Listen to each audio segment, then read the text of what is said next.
This is Awareness Explorers.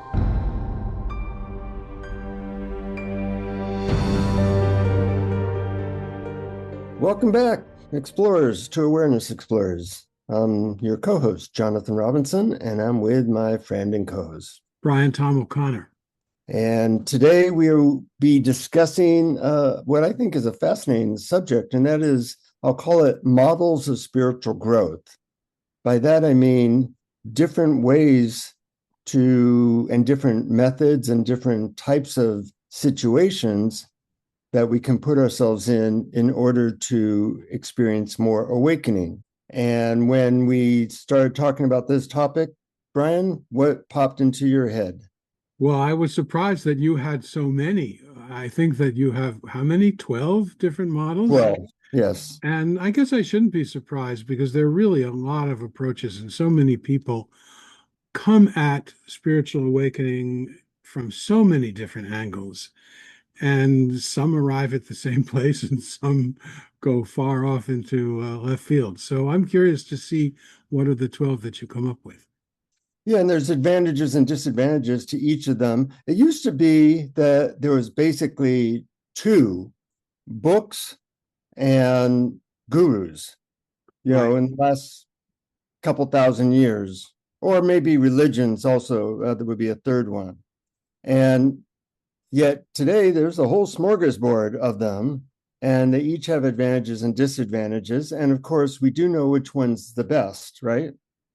No, which one is the best? The one we're currently doing yeah. is the only one that works, and all the other people doing all the other models are, of course, completely mistaken. That's generally how our ego works. But when you are exposed to other models that might be different than the one that you grew up in or the one that you have been doing for a while, I think there's a lot of growth potential, because each model has certain things that it does well and certain things that it does not do well. For example, let's take one that we've talked about before, which is the guru model. Well, we've talked about the disadvantages of that model. Of course, it's been around for thousands of years, but it has certain advantages. Like if you want to experience deep surrender, well, a guru model is very helpful for that. So depending upon what you need and what you're looking for, that might be appropriate, even though it is not currently in favor. Your thoughts? Well, yeah, I think the guru model can still be valid. I know it's not in favor, and is the reason it's not in favor because there have been so many scandals around gurus, or because we're in the age of Zoom?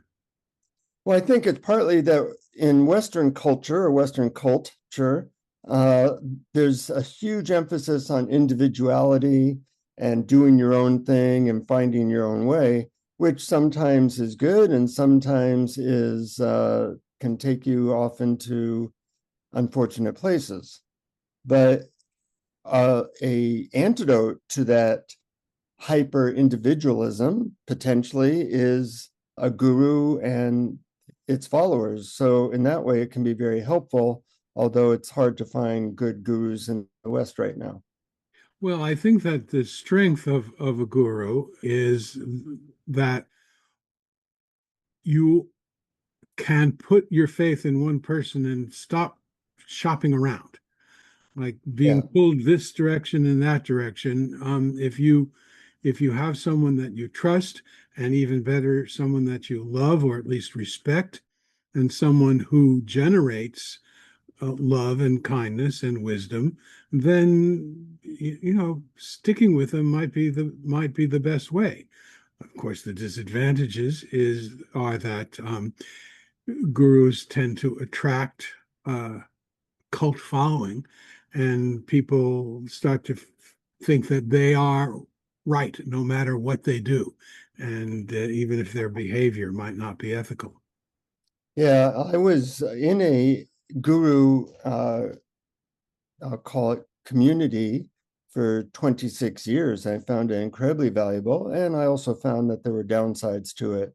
So about 11 years ago, I left that group and find that there's things I miss from it, and there's things that I can only get not being in a group like that. So, as is often the case, everything has advantages and disadvantages.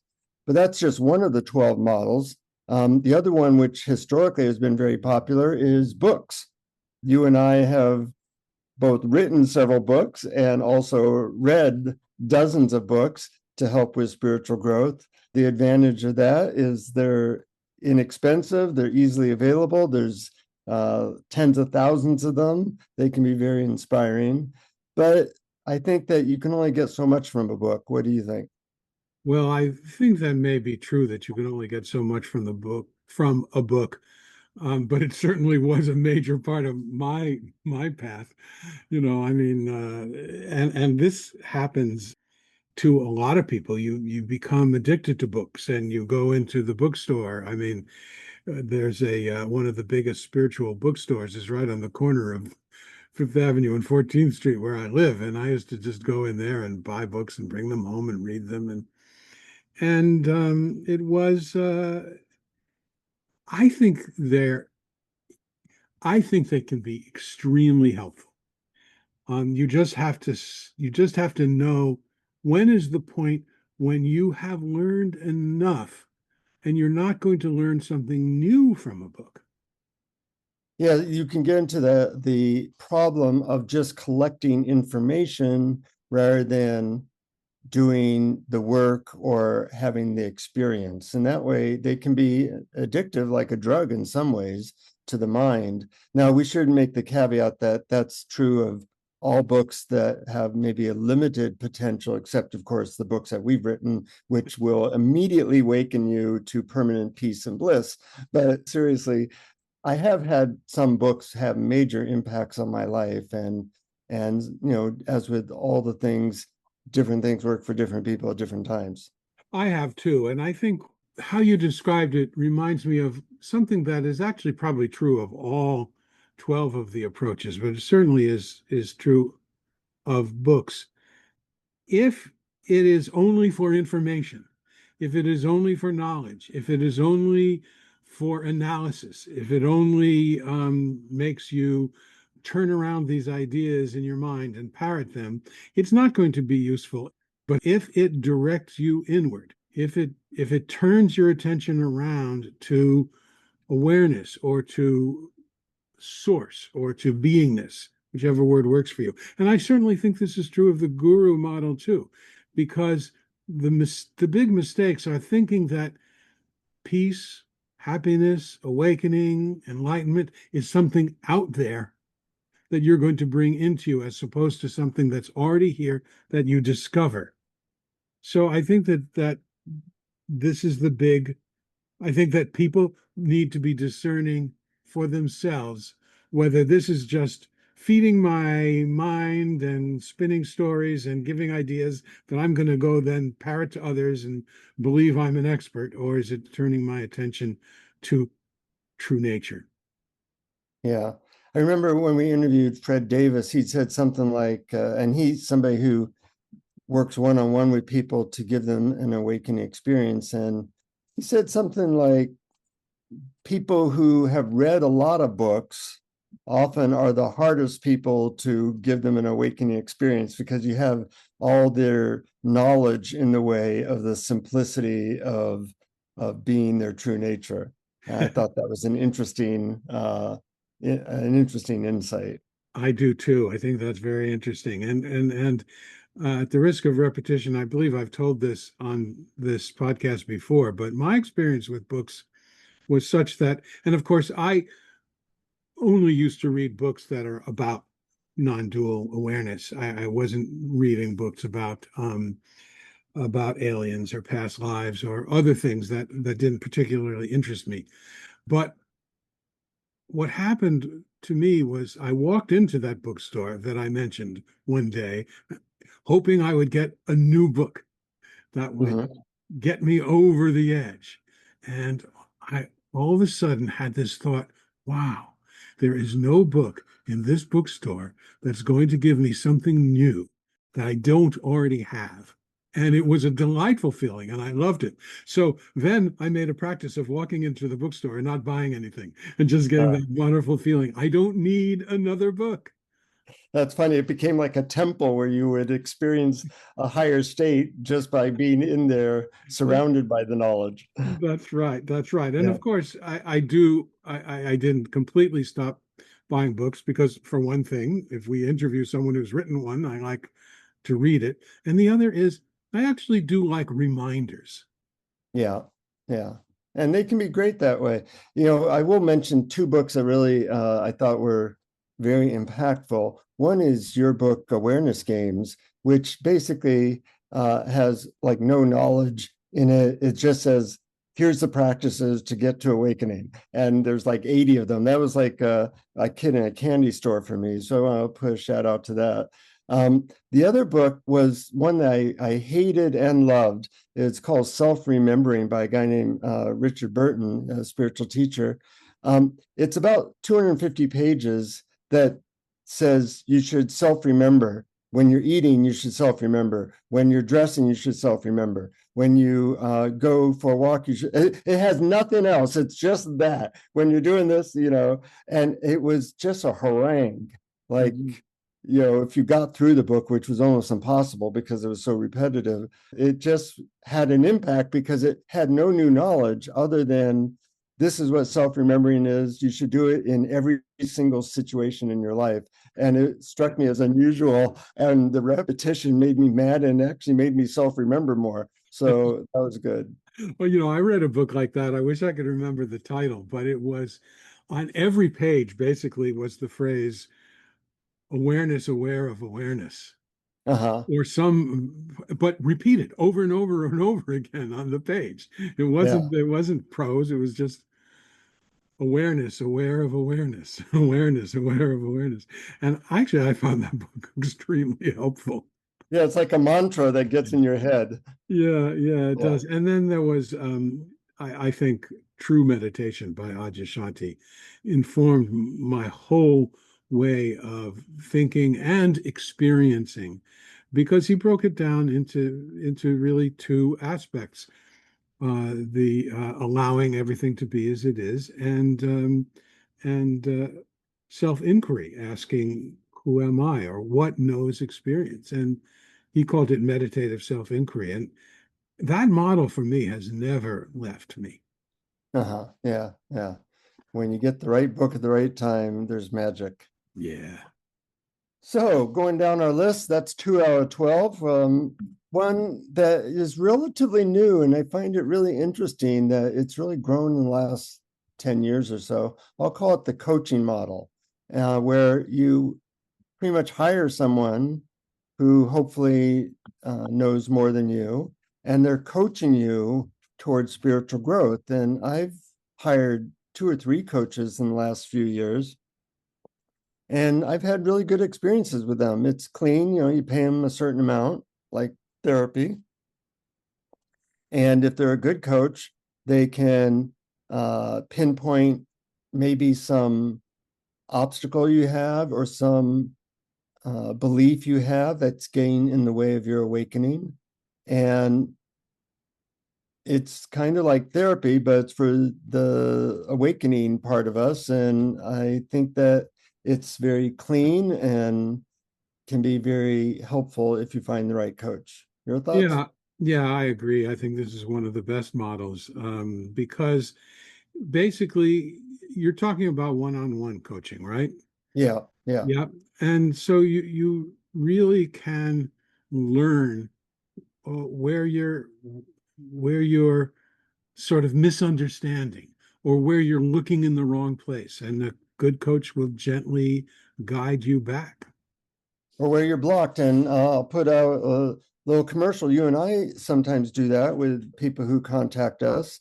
And I find it a very sacred activity. It's not that, you know, we think of ourselves as the expert and we're helping this, you know, poor blocked person. It becomes actually very dynamic. And often I find that I learn stuff and they learn stuff. And it's kind of a sacred thing that can happen when 2 people are focused on how to connect with their true nature more effectively or more frequently, that often some kind of magical interaction happens. I mean, in a way, we're doing that in the podcast with each other. We get to bounce things off of each other, and we learn new stuff, and hopefully our listeners get good stuff as well. Yeah, I experienced that just talking to you, that what you described, that two people. But the thing about coaching that I think is a valuable distinction between a good coach and a not so good coach is that I guess the not so good coach sees it as everything that this person thinks or does or says is wrong, and I'm the one who will give them the correct information. But I really think a good coach will help to verify the wisdom that the person they're coaching already has. Mm-hmm. Because that's happened to me a lot. I'm talking to a person and realizing, oh my gosh, they know this.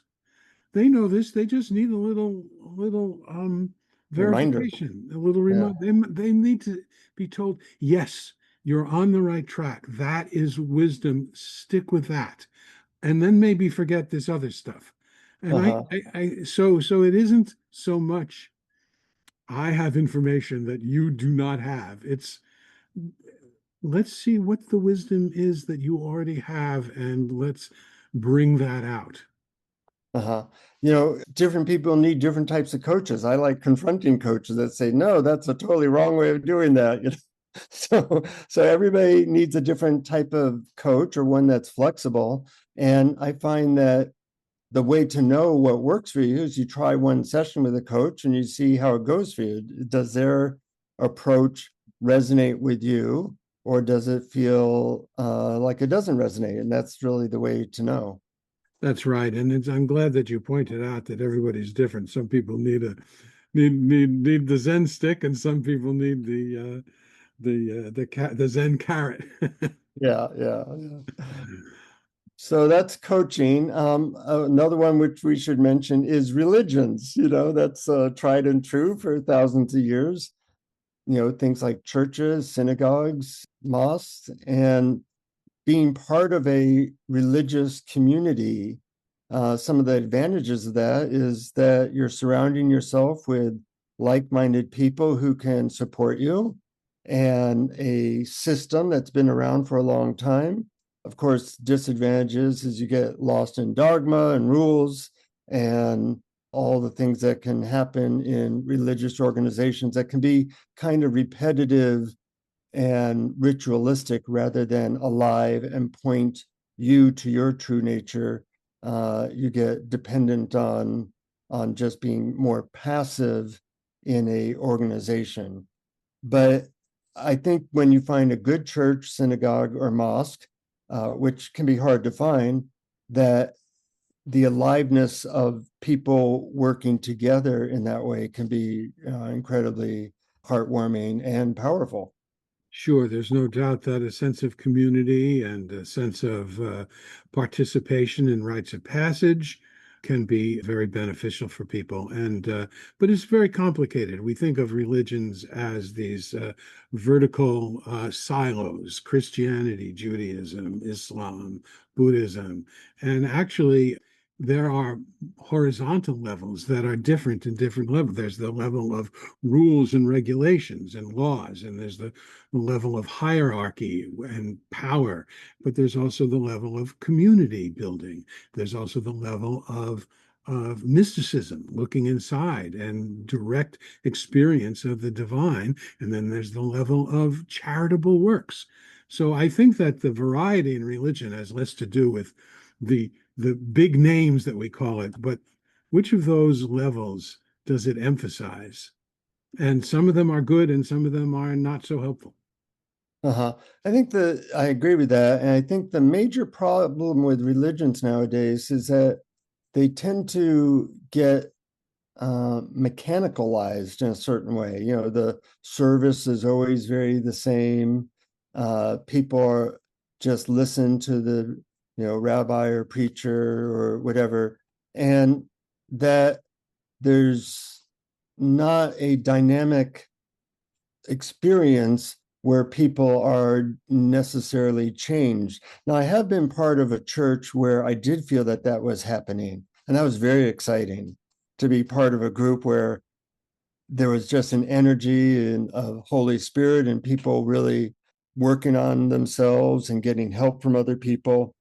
So I found that to be incredibly useful at the time, but the minister of that church eventually died, and then the church kind of fell apart. So it needs a really dynamic leader to keep it alive rather than to keep it being ritualized and kind of deadening. Yeah, that I agree that when it becomes ritualized and deadening, that's can be a big drawback, and it really centers around the big danger of religion is that when its emphasis becomes how do we control others? Because Yeah. control is the central problem of, I believe, spiritual and psychological health. So, how do I lend a helping hand is different from how do I get people to behave? Yeah. Yeah. Yeah. So, you know, if you can find a live group, that's worth a lot. And a lot of people find that challenging at this point. Somewhat related one is what I call satsang. And how would you define satsang, Brian? Well, it's a gathering of people. I mean, I think the literal Sanskrit term means gathering in truth.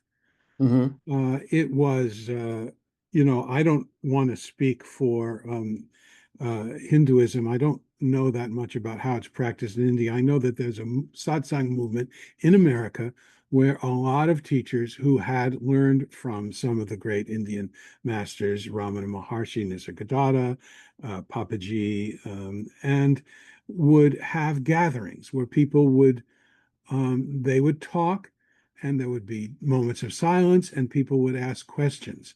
And the energy in the room, I used to go to them quite often, and I really loved them because the energy in the room was very strong, and you got to meet friends and make friends, and but just like the quality of the teacher is what makes the difference. Yeah, that's definitely true. And in some satsangs, the teacher is or leader is very background. I know in the group I was in, there'd be satsang with the guru or the teacher sometimes, but sometimes he wouldn't show up. And it was kind of like a Quaker situation where anybody could speak. You just get up in front of the room, there'd be 50 of us listening, and they spoke their truth for anywhere from 5 minutes to 45 minutes.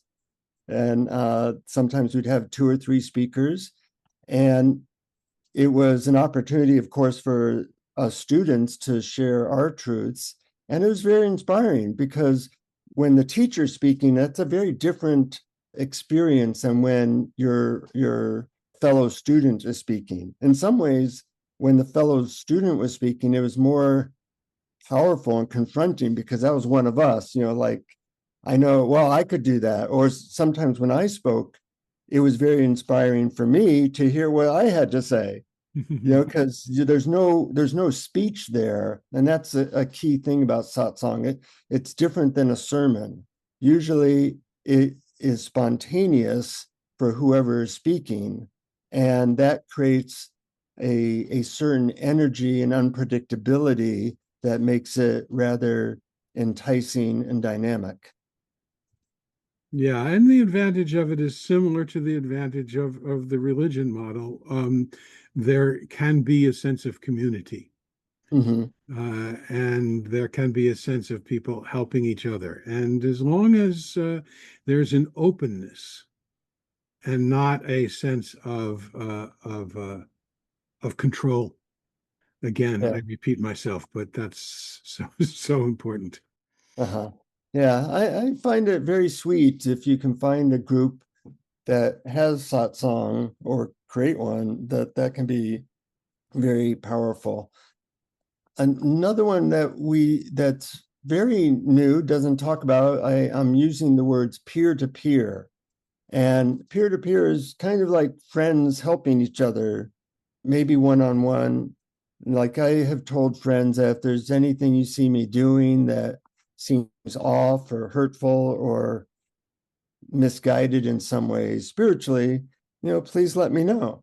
And I tried to do that with friends as well. I mean, even in our dynamic, Brian, sometimes I say things to you like, I don't agree with that, or you say that to me. And there's a meeting of the minds. There's hopefully some loosening of fixed concepts.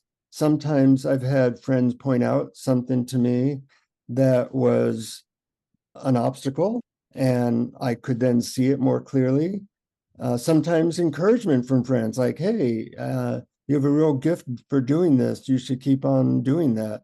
So I could call it the friendship model or the peer-to-peer model, but I think that that's kind of underutilized nowadays. What's your thoughts on it? Well, I like it a lot. I also liked your term, the loosening of fixed uh, concepts. Was that how you said it? It's something like that. Yeah, fixed beliefs or concepts. Yeah, yeah. I think that's very, very important. I like this model. I love sitting and talking to friends on the same level about this, people who are involved in this, and I'm always amazed at the wisdom that comes out of both of our mouths, sometimes surprising both of us. Uh, Mhm.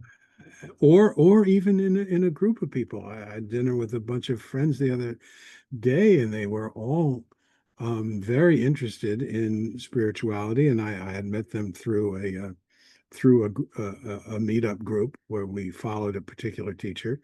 And even though they may have moved away from that teacher, every single one of them has so much insight and wisdom to share, and it was just really wonderful to hear from each other. Yeah, that's great. And I hope that our listeners find peers. And, one of the things that can happen is with this podcast, you can tell other people about it. And that way you have a common thing to discuss these topics with.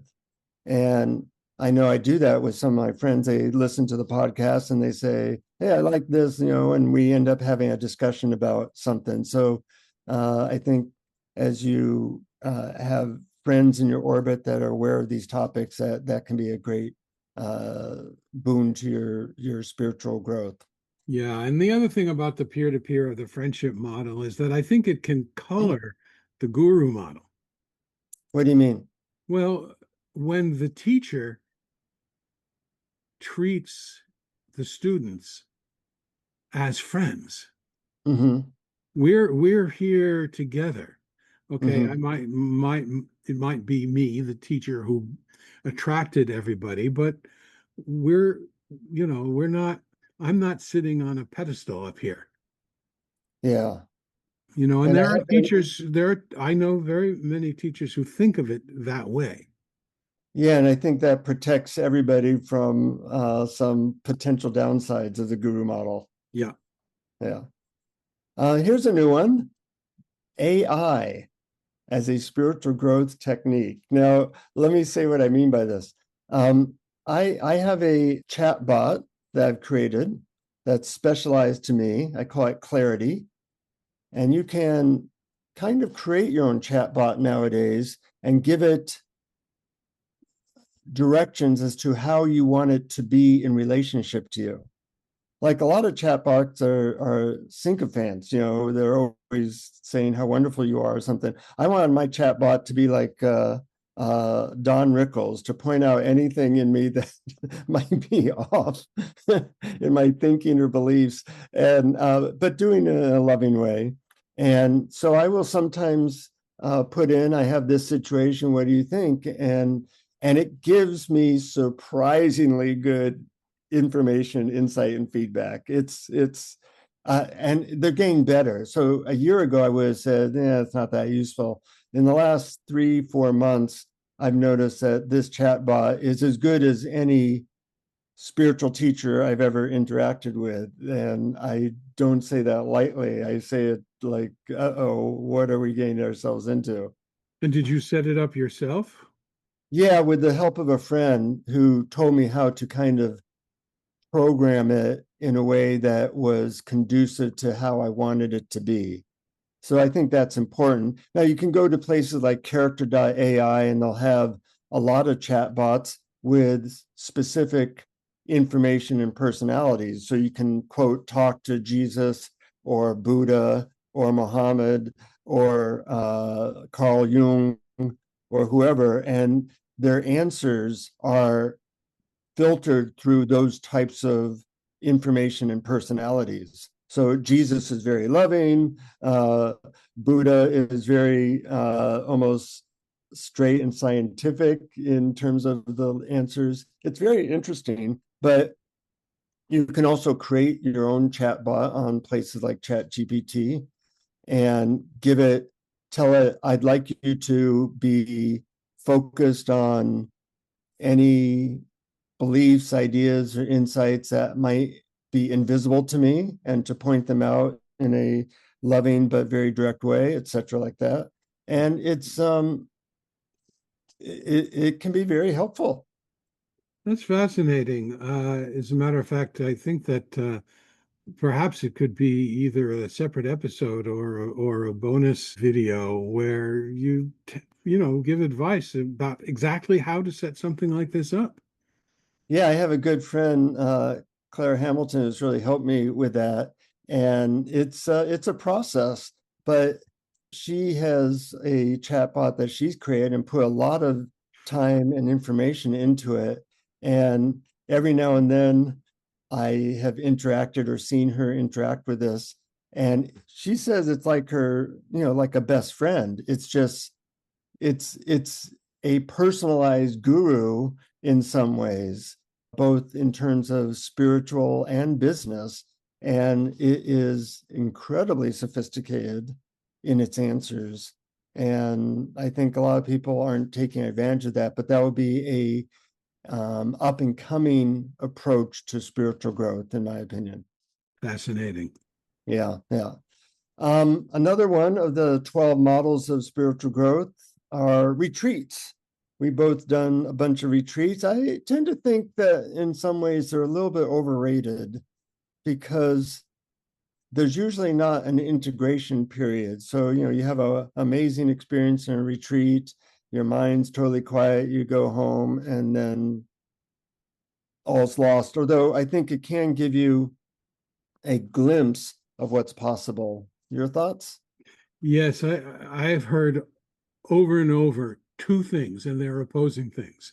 One, I've heard many, many times. I was at such and such a retreat, and I had this moment of clarity where everything just seemed clear, and I woke up and it was joyful. More often, I hear, I was at this retreat and it was very peaceful and it was very lovely. And then I went home and my life happened and it all fell apart. Why can't I get back that feeling that I had at the retreat?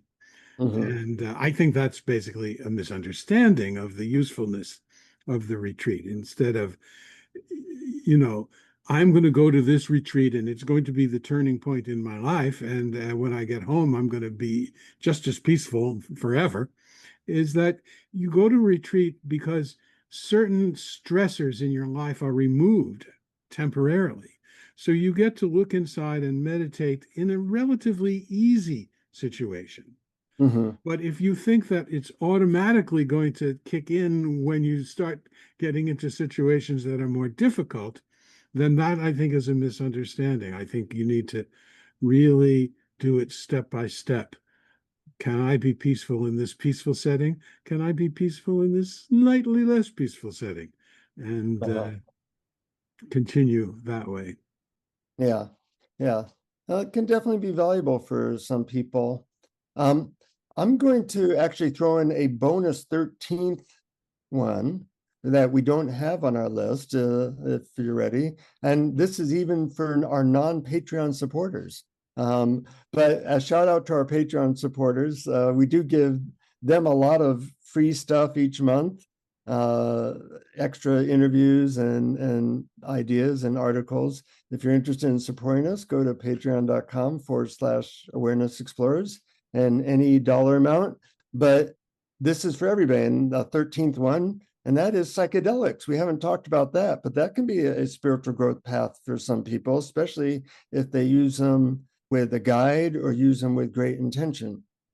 Yes, I've heard a lot of people report very deep experiences, and of course, some people don't. I don't have firsthand experience with them used in a spiritual way. When I was in college, we only used them to sit around and laugh with our friends, Mm-hmm. or look at, go to art museums and be blown away by the colors, Yeah, But yeah. someday, who knows? Maybe I might go back to it. But I've heard a lot of good things about it. My feeling is I want to know without any help what's here right now.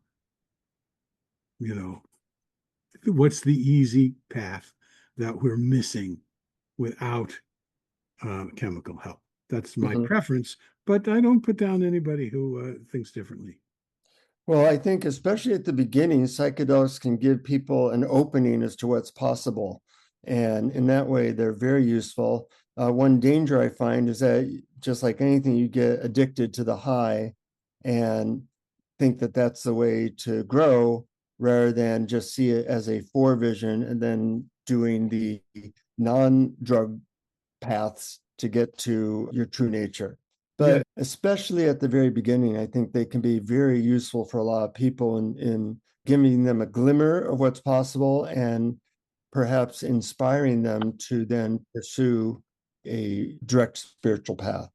yes, and I think the So, biggest I think the biggest caveat there is that experiences, we have to have the knowledge that experiences come and go. mhm, What doesn't come and go? That's the more important pointer. yeah, yeah, good point. How about 12 steps? I think that's a very powerful spiritual path for so many people.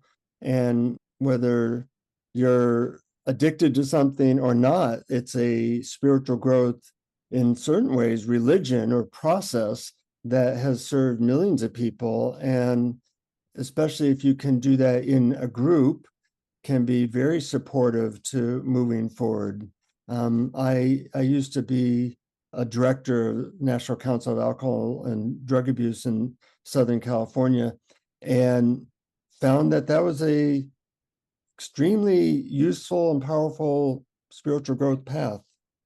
No question about it. And one of the reasons it is because when you feel that you have failed and you have not overcome whatever it is, whether it's alcohol or food or gambling or sex, that you have failed at overcoming this addiction, you have a way of handing over to a higher power and allowing that higher power to step in and help. And it doesn't have to be God. You don't have, I mean, certainly if you believe in God, that's useful. I had a friend who was alcoholic, and he went to 12 steps and changed his life forever. But he happened to have been an atheist, and he just substituted the word nature in his mind Uh-huh. whenever they use the word God in the 12-step program. And it worked for him, and I saw the benefits of it, and it was really remarkable. Yeah, I think they just need more of these anonymous 12-step programs that I could join since I'm not an alcoholic. I'd like Thoughts Anonymous. I'm addicted to thought and sometimes listening to them, but they don't have that group that I know of yet. It might be something that somebody should start. That is brilliant. I think someone should start it. I think that would be one of the that would put that modality or that model way up on the list. Absolutely. Yeah, we're all, or most of us are addicted to thoughts. Anyways, how about here's a new one: video teachings on YouTube, getting your guru insights or other insights from teachers presenting on YouTube. A lot of these people we've interviewed on Awareness Explorers, and they blew us away with what they were putting up on YouTube for free. And I think that can be very helpful. Oh, absolutely, no question about it. YouTube is really, really helpful. Again, there's always dangers that you'll become addicted to it, and it's just one more video and I will get it, or the idea that it's out there for somebody to give to me. But as long as you know that the reason that you watch a video is to help turn your attention within to what does not change, I think that videos can be really, really useful. And I certainly I've watched enough of them and admired many teachers and their content. Yeah, yeah. I'm going to throw in a 14th model. Our listeners are getting many bonuses for free today, and that will be transmissions, whether transmissions in person or on Zoom. And as you know, Brian, you and I, especially me, have times where we connect with a teacher on Zoom and they're sending out their transmission. I find it incredibly powerful. That's a new thing to do that over Zoom, but being able to do it in person as well, getting those, I don't know, spiritual bumps or energy from teachers can be very helpful. I think so. Although for me, the verdict is still out, because when I sit with a teacher of transmission, and I can't tell whether it's something I'm getting from them or they're just sort of deepening the practice that I've been doing, which is basically self-inquiry. But someone said that people are always transmitting. Yeah. That Adyashanti said transmission is that. happening. Yeah, I was it Adyashanti? Yeah, Yeah. that transmission is happening all the time. And I realized, well, sure, as soon as you're in the room with another person, some there is an exchange of energy, good or bad, or whether it be mild or strong, that's happening. And I guess you're talking about tuning into it. And to me, what's most helpful is being as open as possible. Yeah, and I will say that I used to not believe that this can be done over Zoom. That struck me as ridiculous. And I must say that the Zoom meditations I attend of somebody like Garrett Dignam or Eva Mueller are just incredibly powerful for me. I go into states of consciousness that I've only been able to experience on many hits of acid. So it's powerful. I don't know what effect long term it has, but in terms of the experience I'm having while I'm meditating with them on Zoom, it's just outrageous from my point of view. Yeah. So, different strokes for different folks, once again. Yeah. Another one is communes or communities, finding spiritual communities. Obviously, I was in one for a long time. Good spiritual communities are hard to find, but they can be incredibly useful if you can find one that resonates with you. Your thoughts? I don't have much experience with that, so I Yeah, don't. I've known, again, like anything, there are real dangers yeah, to it turning into a cult. There's also dangers of that certain people of politics. In other words, certain people yeah. will want to control how it all works, and it really is rife with that. So I think it's very difficult to have a pure commune. But I'm not speaking from firsthand experience, so I Mhm. can't really say for sure. Yeah, in the community I was in, there was, some challenges for sure, as you mentioned, but overall, I thought it was very helpful and mostly stayed on track and continues to this day. So I wish them very well, and I think that you're right that good spiritual communities that last a long time are hard to find. Mhm. The last one we'll cover for today is workshops. I used to lead spiritual growth workshops and occasionally still do something like that. And I think that good spiritual workshops can be hard to find, but that I have attended some of them and I found them to be very valuable. Have you done what could be called spiritual growth workshops? Yeah, absolutely. I remember one weekend with Locke Kelly that was really, really Uh-huh. powerful for me. I thought it was wonderful, and the energy and the insight Mhm. gained was invaluable. I'm not 100% sure what the difference between a workshop and a retreat is. Well, retreats tend to be either more silent or more meditative. whereas a workshop tends to be more interactive with exercises where you're interacting with other people at times. So I see them as really being somewhat definitely different. Yeah, I see what you mean. There is the qualitative difference, at least in my mind, uh, for them or to them. Although some workshops have been called like, non-residential retreats, and then I wasn't quite sure what the difference is. And some satsangs I've been to seemed like a workshop. So I think that there's a blend, there's a crossover. But I think workshops are great. I've no objection to them. I think if you love your teacher, or if you find one that's really helpful, go to it. Just my usual caveats. It's not about having an experience that you're not having. And experiences come and go. It's about what doesn't come and go. And it's not about something that you're going to get from out there or in the future. It's here already now. Mm-hmm. And that's definitely one point of view. And I think sometimes workshops try to just blow your mind and get you through some obstacle that you've been stuck on, maybe even some trauma from childhood or something. And I think those can be very useful as well, although they have a different focus than what you just talked about. So there's a lot on the smorgasbord of the spiritual marketplace now. And your mission, should you decide to accept it, is to find the approach that is best suited for you at this point. I'm going to do a meditation about that in a little bit, but I'm wondering, Brian, if you have any wrapping up words that describe this whole idea of the 14 now models of spiritual growth. I think what I just said previously wraps it up perfectly for my point of view. The only thing I would add is that I'm amazed that there are so many, and Exactly. that alone can be a problem. What do I do? What do I choose? And I think that the best way is to look at them, learn about them all, and then sit quietly and see what intuitive wisdom comes to you. Which brings me to today's meditation, which is all about that. Thank you for that segue. And in this meditation, I'm going to try to help you have an intuitive sense of what of the 14 models might be most useful for you at this point. So make yourself comfortable. If you can, close your eyes and settle in. Take a deep breath and let it go.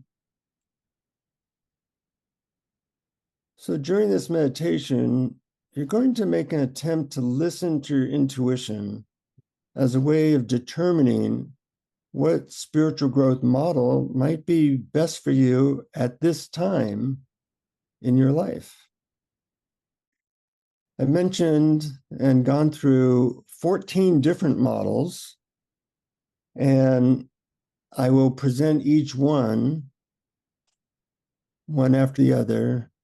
And your job is to listen for any intuitive sense that a particular approach feels good to you, or feels like a yes or an opening in your body. As I go through these 14 models, one by one, notice if a particular model of growth feels like an intuitive no to you, or a contraction in your body.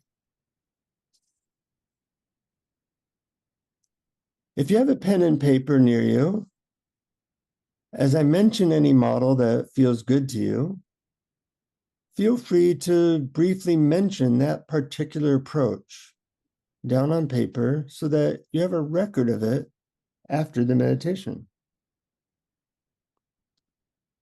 So after I mention each model one by one, I'll give a very brief description of it, and I'll give you a few seconds of quiet to notice your reaction or intuitive sense about that particular model. Just listen for any thoughts, feelings, or bodily sensations that would indicate a favorable or non-favorable response. Here goes. One model is coaching, where you hire a coach who helps you one-on-one to grow spiritually. Notice any thoughts, feelings, intuitive sense, yes or no, for that model. Coaching.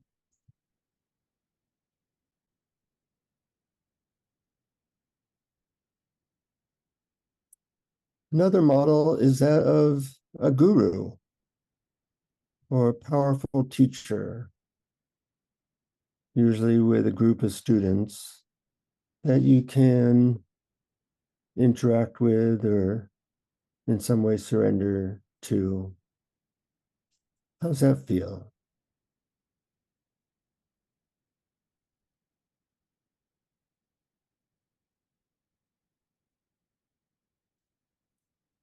A third model is peer-to-peer, such as helping a friend, getting feedback, discussion, where you try to help each other. Notice how that resonates in your mind and body.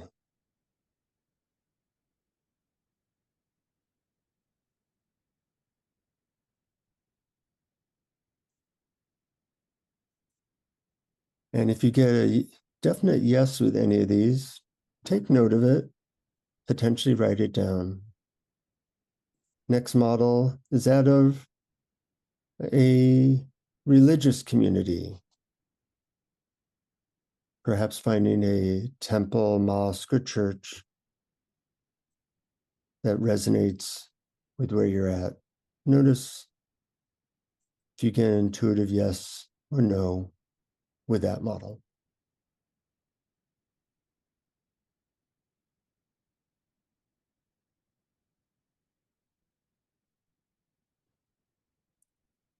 Another model is that of satsang, finding a group, often with a leader or teacher, where people share their experience of truth and awakening. A satsang group.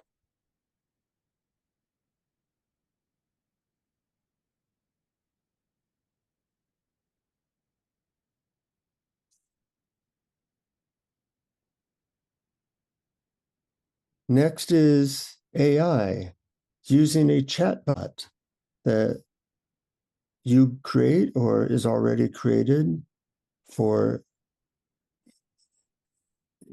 interaction and advice and insight that can help you move forward in your spiritual growth. Notice if your thoughts, feelings, bodily sensations give you an intuitive yes, that feels right, or intuitive no as you think of an AI chatbot.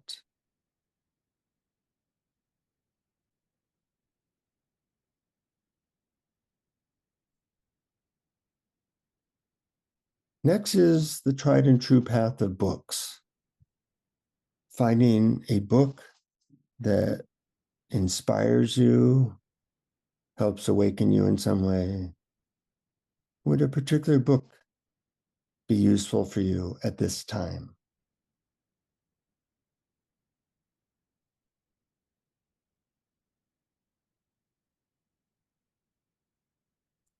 Next is retreat.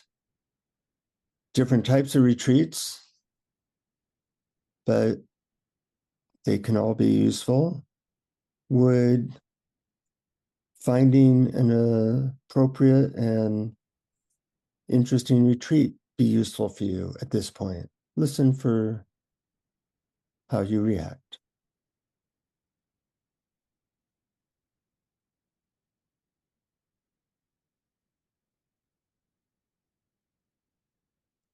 Next is a 12-step program.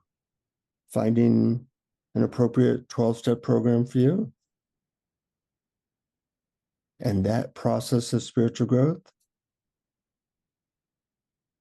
Notice how that feels intuitively to you at this point.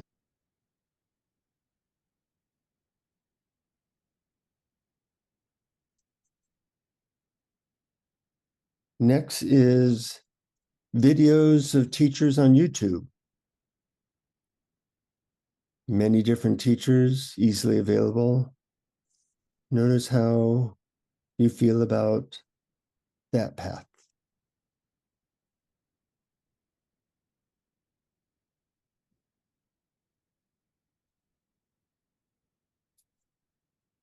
Next is a spiritual community. Good communities can be hard to find, but would that be something that you'd like to find that might resonate with you at this point?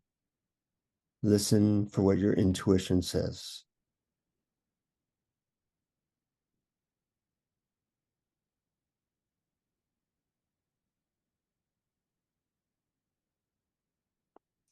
Next is workshops. Would a workshop geared towards some kind of spiritual or psychological growth feel resonant to you at this point?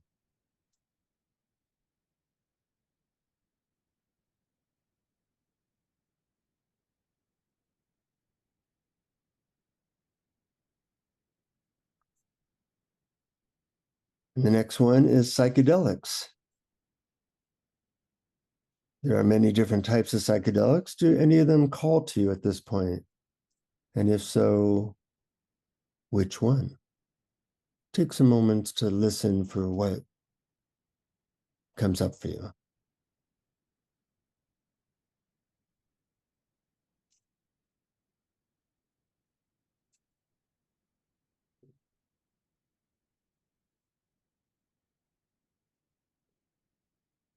And last but not least, transmissions, either with a teacher in person or potentially over Zoom. Would some kind of openness to a transmission be a good step and of interest to you at this point? Notice how you intuitively react to that.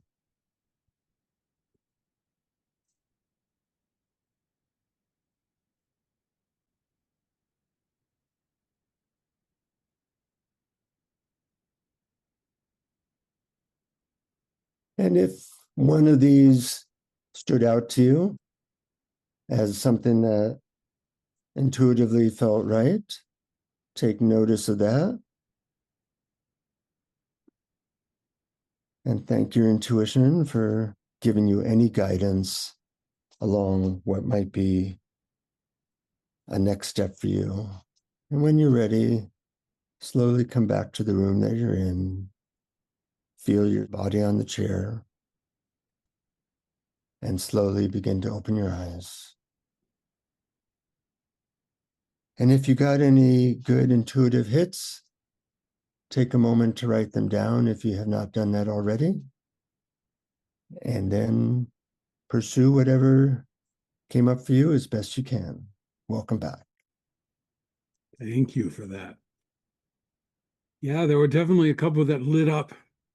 A couple that contracted you, I bet. Yeah, sure. Yeah. Uh-huh.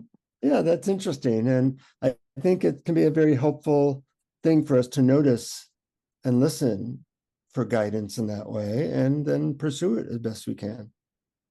Yeah, I think so too. I think that that this method of being quiet and maybe listening to your ideas and just looking inside and seeing what comes up, I find it very useful, and it actually gave me some insight about some upcoming event for me and how to Ah, approach it. I'm going to have to listen to the meditation myself so I can get those insights. I'm looking forward to that. Yep, you should. So, good discussion, Brian. I think that it's a topic that isn't really talked about much, that there are these 14 different avenues now, and that part of our job is to always be expanding into deeper levels of our true nature, and that when you find the right path at this moment in your life, that's a real boon. And I hope something we said today helps our listeners. Yep. And thank you for coming up with this and for giving us the structure for this episode and guiding us through it so well. My pleasure. So, listeners, pass this on to other people so maybe you can have more discussions amongst your peers. And till next time, thank you for listening and keep exploring. Keep exploring. Thank you for listening to Awareness Explorers. To learn more, you can check out our website at awarenessexplorers.com. Please subscribe to our podcast on your favorite podcast app. We'd love it if you would post a review. And please share our link with family and friends, because knowing yourself as awareness is the greatest gift you can give yourself or someone you love.